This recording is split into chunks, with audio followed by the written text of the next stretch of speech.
May kinalaman ba ang Vice Presidente sa sulat na ito? Oo, hindi. Opo, yes. So, when you issue this letter, Attorney Lopez, did you act on your own volition? Yes or no? No, Your Honor. Hindi. Hindi kayo nag-iisa. So, sino ang kasama ninyo nung ito po ay inyong ipinarating sa Commission on Audit na hindi dapat sila sumunod sa subpoena duces tecum ng Kongreso? Your Honor, this was a matter I consulted with Mr. Lemuel Ortonio. Kayong dalawa lang. Yes, Your Honor, for the matter of the requesting COA. So, ang sinasabi mo, walang alam si Vice President tungkol dito? Your Honor, it was a letter that Ma'am, it's a yes or no. Let's not make life difficult. May kinalaman ba ang Vice Presidente sa sulat na ito? Oo, hindi. Opo, yes. So, she knew about the letter. Correct. Yes, Your Honor. Before you signed off to it and sent it to COA, correct? Yes.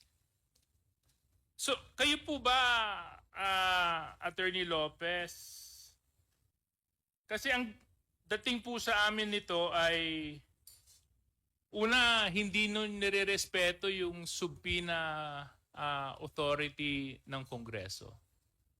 Pangalawa, parang sinusupil nyo yung karapatan ng mamamayan malaman kung paano ginagamit ang pondo ng mga ahensya na pinagkakatiwalaan ng mamamayan. Na pagdating sa oversight function ng mababang kapulungan at ng Senado, kung ito man ay kanilang gagamitin, ito ay hindi nyo kinikilala. Dahil sa sulat na ito, ipinapakiusap ninyo sa COA na huwag sumunod sa subpoena na in-issue ng Kongreso para hindi ibigay ang COA report sa Kongreso. At sa aking pananaw, this is one way of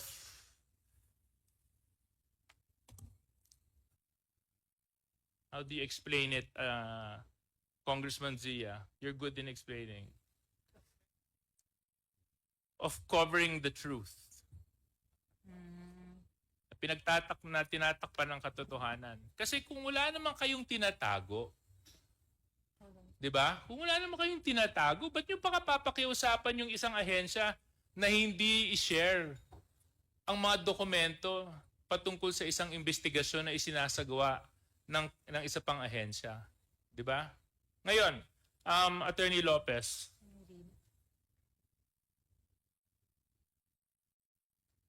dahil sa sulat na inalabas ninyo, at inamin nyo rin naman na ikaw, si Mr. Ortonio, tama po ba? At ang ating Vice Presidente, ang may alam tungkol sa sulat na ito. Hindi po ba kayo naniniwala na karapatan ng taong bayan malaman kung paano nyo po ginastos ang pera na ipinagkatiwala sa inyo? Your Honor, may I answer? Please answer. Mr. Chair, thank you. Respectfully, Your Honor, that letter does not in any way seek to undermine the power of Congress as regards matters regarding to the power of the purse. It is not. It is simply a request to the Commission of Audit, given that there is still an ongoing audit investigation. That's why we requested that since hindi pa naman po natatapos yung audit, hindi naman po din tama na ibibigay na muna yung ganung documents. With due respect also to the audit still being done at the Office of the Vice President. So yun lang po yung position namin. We do not seek to belittle nor undermine the power of Congress, Your Honor. That is the farthest Yes, and but- the least but- of our intention. But Attorney Lopez, that is not a call for you to make. Right? Your Honor, it was Precisely because you are the agency that is being investigated. That's totally uncalled for. You're asking another agency not to cooperate with Congress when an ongoing investigation is happening. That's suppression of the truth. At the very least, dapat hinayaan nyo na lang. Di ba? Kung wala naman kayong tinatago, pwede nyo naman po ipaliwanag yun dito pag nag-hearing na tayo. Kasi nandito po sa sulat ninyo, parang pinipigilan nyo yung COA at pinapakiusapan nyo na huwag nyong ibigay. Nasa palagay ko po ay hindi po tama. Hindi po tama sa maraming aspeto ng pagtingin at pananaw. Kasi maaaring tama ang sinabi ninyo na hindi pa kumpleto yung pagsusuri na ginagawa ng COA, but that's not your call to make. That's COA's call to make, which they have emphasized many times while they've been here. But for this letter, Attorney Lopez, mukha po kasing talagang ayaw niyong malaman ng taong bayan kung paano niyo po ginastos yung 612 million pesos na confidential funds ng Office of the Vice President at pati po ng DepEd. Your Honor, Mr. Chair. Wait, I'll get to you, Attorney Lopez. Okay. So ngayon, Attorney Lopez, are you still of the position that you have no knowledge about these confidential funds? Yes, Your Honor. You have two documents here that you signed off. One, questioning not naman questioning, na pinapaliwanag mo yung AOM ng COA. Signature mo ang naka-affix doon. Number two, another letter addressed to COA na ipinapakiusap mo sa COA na wag munang ibigay ang audit observation sa Kongreso.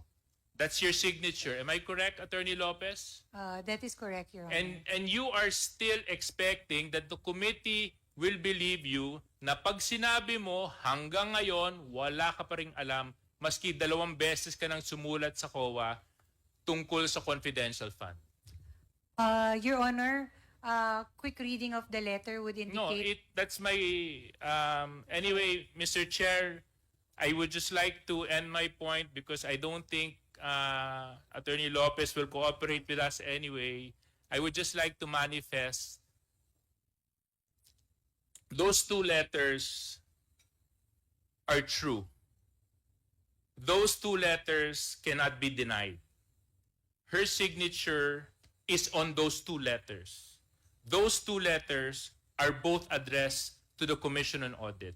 One, intent of the letter, ipinapaliwanag yung audit observation. Pangalawang sulat, ipinapakiusap sa COA na huwag i-share at ibahagi ang audit observation sa Kongreso. So napakahirap pong paniwalaan ng isang taong nakapirma sa 2 sulat na yan ay walang kinalaman patungkol sa isyong kanyang ipinapakiusap sa Commission on Audit. No one in their right mind, Mr. Chair, will affix their signature in a document that they do not have any knowledge of. Abogado po kayo, Attorney Lopez.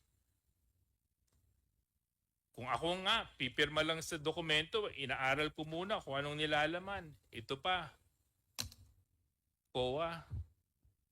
Dito pa, pera ng taong bayan. Sorry, Mr. Chair. Thank you, Deputy Speaker J.